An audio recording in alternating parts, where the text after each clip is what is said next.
Okay, class. Shh.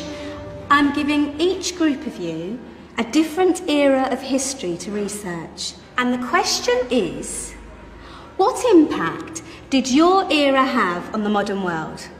So Sarah, your group has the ancient Greeks. Ravi, you've got the Romans. And Danny's group gets, yes, a bit of a challenge for you. You get the Middle Ages.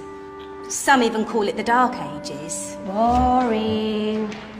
See how you get on. Yes, miss. So, Serene, yes, you get the Renaissance. Is that the librarian? I guess so. How are the Dark Ages going to have anything to do with us? Excuse me. Sorry to bother you. What do you want? We need to find out what impact the Dark Ages had on the modern world. Never was a period of history so poorly named. Don't touch. It's priceless. And I suppose someone's been filling your head with the usual nonsense, eh? 1,000 wasted years. A black hole in history, am I right? Yeah, sort of. You see, it's always the same. You assume it was all mud, disease, death and destruction, with marauding mobs of barbarians ripping down the good of former civilizations, burning and plundering as they went. Nothing of any worth invented either, eh? Oh, no. Go on, Biofri. Sorry to bother you.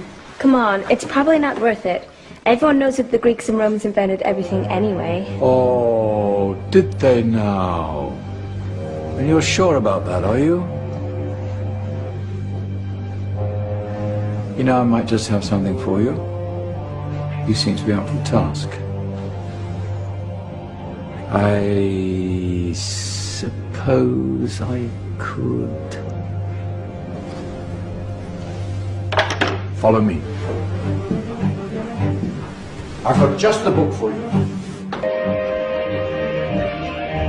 Where are we going? I don't know. Ask him. Excuse me. Where are we going? From darkness into light, my young friend. From ocean onto land, there are things you should know. Oh, yes, indeed. Yes, indeed.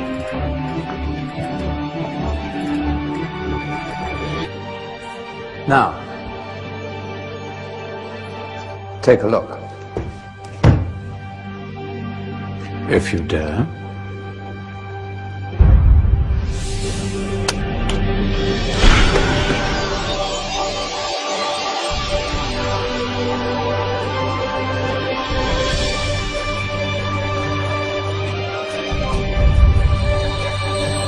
What's going on?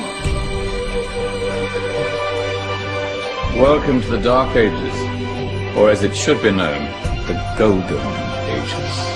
Who are you? I am Al-Jazari, engineer and ingenious inventor. I thought you said this was the Dark Ages. It doesn't look very dark. That's because it's all a matter of perspective, my soon-to-be illuminated friend. Of course, there are parts of the world that weren't dark at all, but in a civilization that stretched from Spain to China, the golden rays of discovery and invention shone over everything. What civilization? The Muslim civilization, my young friend. Through scholars and scientists of various faiths, some of the most important discoveries known to man were made at this time. Discoveries that drew on knowledge of the ancients, but have more connections with your modern world than you could possibly ever imagine. Like what? Well, all sorts of things. I've got to get a picture of this. I knew it was a good idea. Who are you? Allow me to introduce Ibn al-Haytham, a great scientist whose ideas led to the invention of the camera. You invented the camera? I laid the foundations for modern cameras by explaining how our eyes work. I found a way of projecting an image onto another surface through a small hole in a dark room, later called camera obscura. Think of all the things that evolved from this discovery. Cameras, cinema, all share the same principle. Cool. Look out below! Who's that? That's my good friend, Abbas ibn Farnas, who gazed up to the heavens, passionate in his belief that man could fly. Whoa. Indeed, he dared to dream about flying 1,000 years before the Wright brothers. Do you know you all take your jet-setting holidays for granted, so it only seems fair to remember Abbas ibn Farnas. Stand by. I'm ready for takeoff.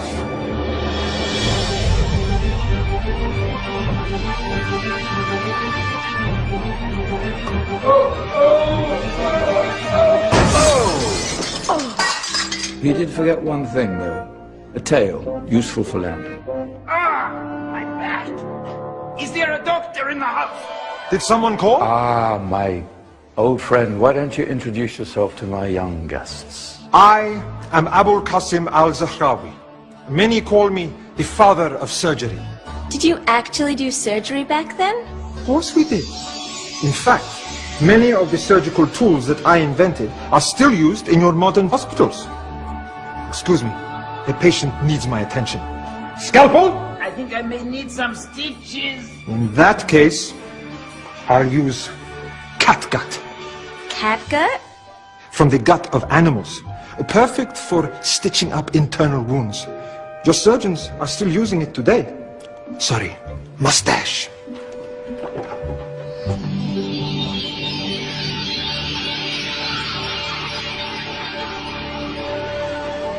Who's she? That's Maryam al-Astrolabi, one of the many brilliant women of her time. She made sophisticated astrolabes. Astro what? Astrolabes. They show the sky and the stars on a small flat plate you can hold in your hand.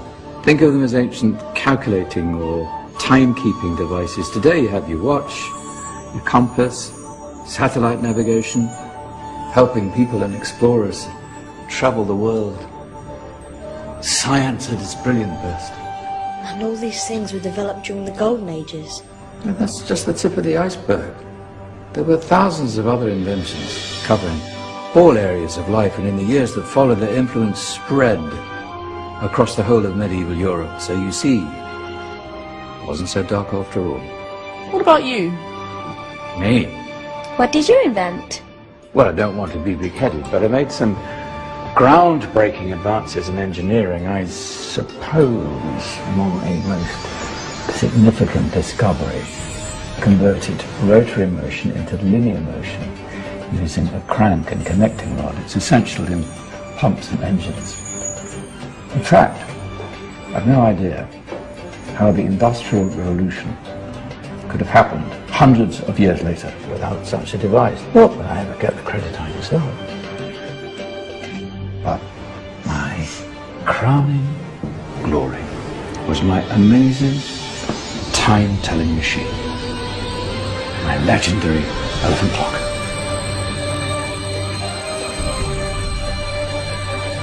It's a clock. Yes. Dozens of components collected from different cultures around the world. Indian, Greek, Arabian, Egyptian, Chinese. Wow. A United Nations clock. That is pretty cool. Does it actually tell the time? Well, yes, of course. If it wasn't for me, thousands of people would be late for everything. Speaking of time, we'd better get you back. And remember, spread the word. This was a golden age, and I've only shown you a tiny part of this wondrous time. There are countless other scientists and inventions directly connected to your modern world. You're just going to have to find out for yourselves. No, wait.